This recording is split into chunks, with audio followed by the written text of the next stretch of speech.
Parang ayaw mo. You want to help them? You want to help people? Okay, it's good. So this is our story.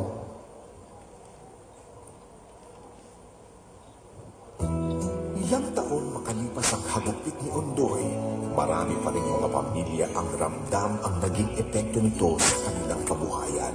Ngunit ang ating mga kapamilya na nakahanap ng bagong panimula sa Calauan, Laguna ay pilit na bumabango.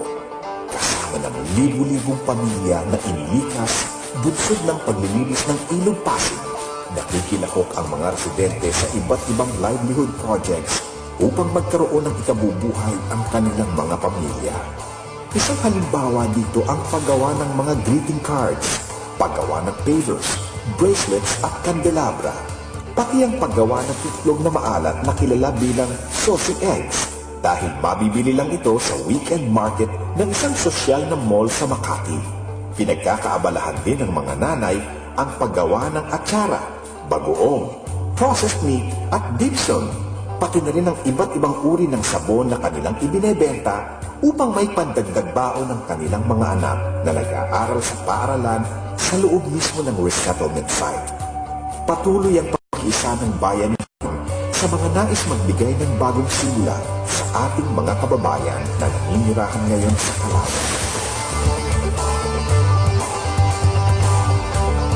Sa mga nais tumulong, makipag-ugnayan lamang po sa 02-415-2200, 049-566-0639. And that is Walang Iwanan sa Bayan 1. That is the story of Bayan 1. From a ghost town in Calauan, Laguna. For those who doesn't know, Calauan, Laguna is a third-class municipality. And it's really sad to know that there is such place in that area. When we came in, there was literally nothing.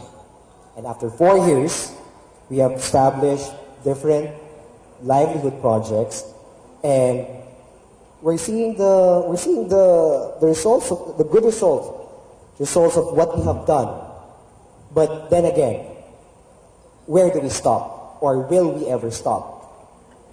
As Gina would always say, there is no way I will stop in creating new life for these people. And that's the reason why after 4 years, we can create projects, we can partner with different institutions, because it is only through you. I'll explain why you're very important to us later on. It's because only through you, the franchise or the business sector, that this project will prosper. So just to give you a rundown again, the BNJ Producers Association is a pool of producers and service providers who are inclined with growing their own businesses and social enterprise. As what the video was mentioned, the saucy eggs is the salted egg. It's an organic duck egg. It's called saucy because you can only buy that every Russia. So we were asked to give a name for our salted egg. So we thought, okay, everyone in Rockwell who goes to Rockwell is social, so we call it saucy eggs. And does it taste good? You ask the people in Rockwell. Because every Saturday and Sunday, that's our biggest seller. 1 egg would cost you around 20 pesos. Is it expensive? Come on. You're earning more than these people. It's worth 20 pesos, but if you buy it in bulk, like in a tray, you can get it for 18 pesos. And it's good. It's really good that that you will never eat any other eggs ever in your life. One thing, yeah, I'm serious about that. You will never eat any other eggs once you tasted our salted egg. Okay. This is how it looks like. It doesn't have coloring. It doesn't have any food color because every time you put a food coloring, it affects the taste. So this is our salted egg of Calauan, Laguna. And this is some of the bags that we have produced.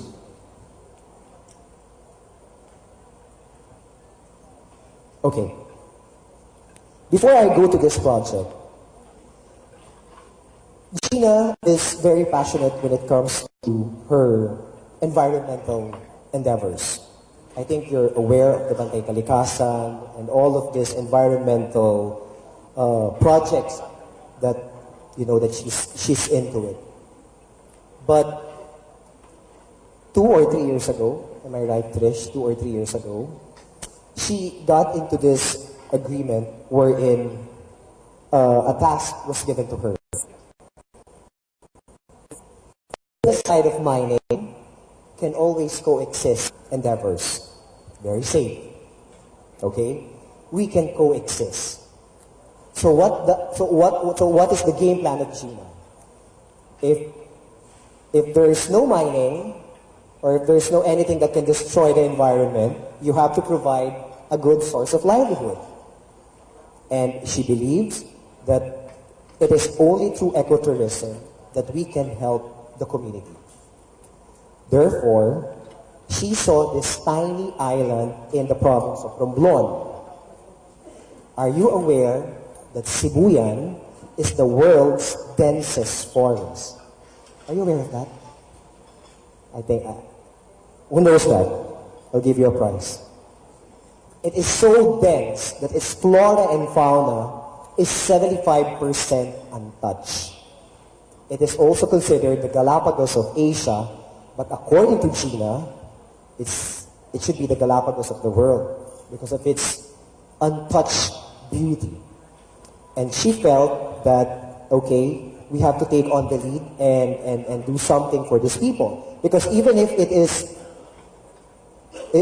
that great, I mean, the tourism is not really good because nobody knows the island. I'm telling you, I only heard about it 2 or 3 years ago. And you have to go through the area of Romblon before, and then there's like a 4-hour, 5-hour after getting into Tablas, and then there's like, it's really malayo. It's like, yeah, extreme northern part of Romblon. But the good thing about that is it is so beautiful that she felt that people should learn about this. But then again, how can they learn about something if they don't have the people? If the tourists will go to if the tourists will go to Sibuyan, then who will entertain them? So she thought, okay, it's about time that we get into the livelihood again and turn this area into a glamping site or the glamour camping version of Gina Lopez. So, what do we have there? For Sibuyan, we have a floating restaurant, we have firefly and bird watching, we have fish sanctuary, the eco adventure zone, the native chicken production, or we call this the happy chicken, because they're not in a cage. They roam around, so they're happy. And every time she sees them, she sings some lullaby. Yeah, I'm serious. She sings whenever she sees this chicken roaming around freely. Okay? And then the tilapia racing. There's basket weaving, cocoa vinegar, organic vegetable farming. Okay, why am I saying this?